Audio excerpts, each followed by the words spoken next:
J'y arrive pas. Oh mon dieu. C'est dingue. Ok, go.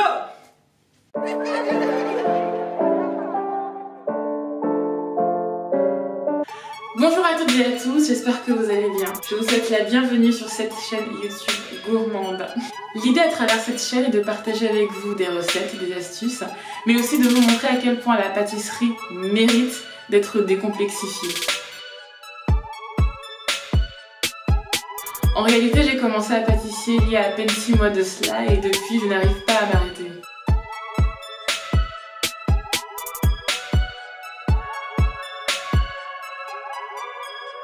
Quoi qu'il en soit, nous aurons, je l'espère, l'occasion de voir tout cela au fur et à mesure des vidéos. Je vous invite dès maintenant à vous abonner à cette chaîne YouTube, à appuyer sur la petite cloche histoire d'activer les notifications et d'être informé lorsque je posterai une nouvelle vidéo. Bref, trêve de bavardage, place à la recette du jour.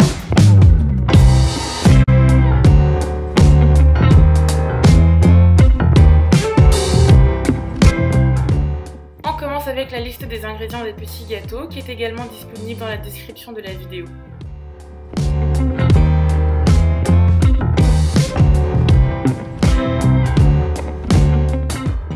Travailler notre beurre pendant environ 30 à 45 secondes.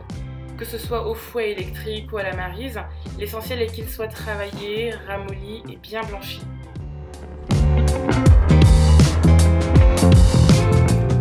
Ensuite, on incorpore le sucre et on le travaille bien avec notre beurre. Au début, vous aurez une texture légèrement granuleuse, mais au bout d'une trentaine de secondes de travail, vous obtiendrez une texture comme celle-ci. Ajoutez ensuite les œufs un à un et comme d'habitude, mélangez bien pendant une trentaine de secondes.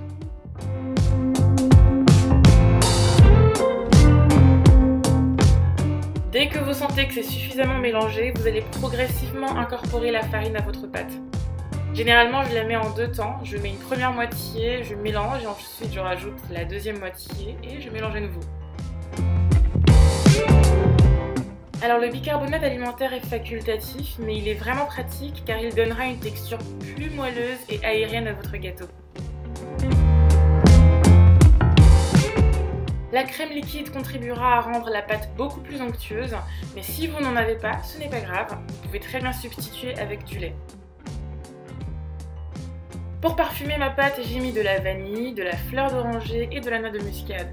En fonction de vos goûts, de vos envies, vous pouvez mettre de la cannelle, du gingembre, comme vous voulez.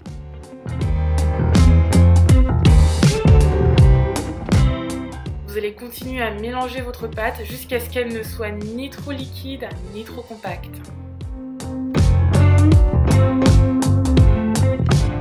Vous mettrez ensuite votre pâte dans des moules à cupcake ou des moules à muffins que vous allez remplir maximum aux 3/4 afin que la pâte ne déborde pas lors de la cuisson. Si vous avez des moules en papier, vous devez obligatoirement les mettre dans des moules en silicone, sinon votre pâte risque de se renverser lors de la cuisson, et ce serait dommage. L'idéal serait de remplir les moules avec une poche à douille, mais si vous n'en avez pas, ça marche très bien avec la petite ou la grande cuillère.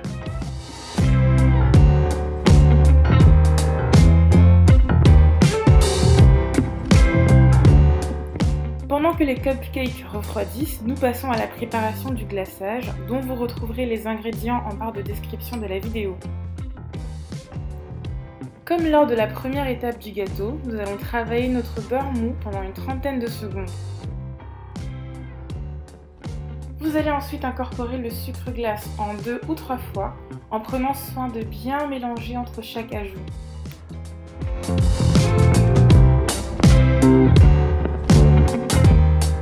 Encore une fois, si vous n'avez pas de crème liquide, vous pouvez la substituer avec du lait afin de rendre la crème beaucoup plus onctueuse.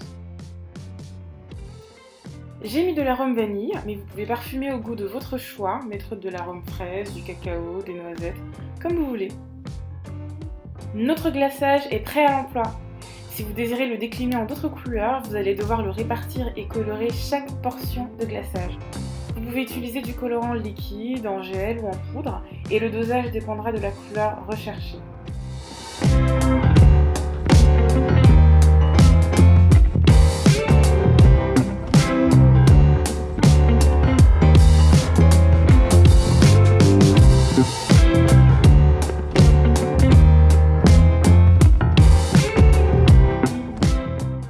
poche à douille est beaucoup plus pratique pour les décorations, mais dans le pire des cas, si vous n'en avez pas sous la main, vous pouvez remplir un sac de congélation et percer un des coins avec un couteau beaucoup plus propre que le mien.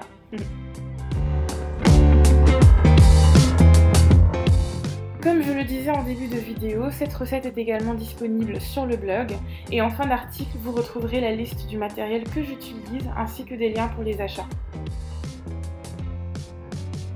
N'hésitez pas à les décorer avec des vermicelles de couleur, en chocolat, des bonbons, du coulis. Ce sont vos cupcakes et vous en faites ce que vous voulez. La vidéo de la recette est terminée, j'espère qu'elle a été claire. Sachant que c'est ma toute première vidéo sur YouTube, je serais vraiment ravie de pouvoir avoir vos commentaires, vos retours. J'aimerais vraiment savoir ce que vous en avez pensé, que ce soit sur la recette comme sur la vidéo. Est-ce qu'il y a des choses que vous aimeriez retrouver sur les prochaines vidéos? Dites-moi tout sur Facebook, sur Instagram ou même ici sur YouTube. Écrivez-moi un petit commentaire ou même un petit message privé, ça me ferait vraiment plaisir. Je vous remercie encore une fois d'avoir regardé cette vidéo jusqu'à la fin et je vous dis à très vite pour plus de recettes.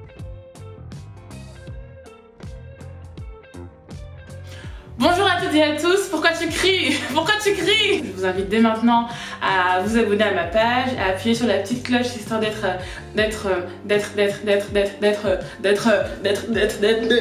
J'en ai marre de moi. Ah mais cette lumière quand même. Qu'est-ce que tu fais?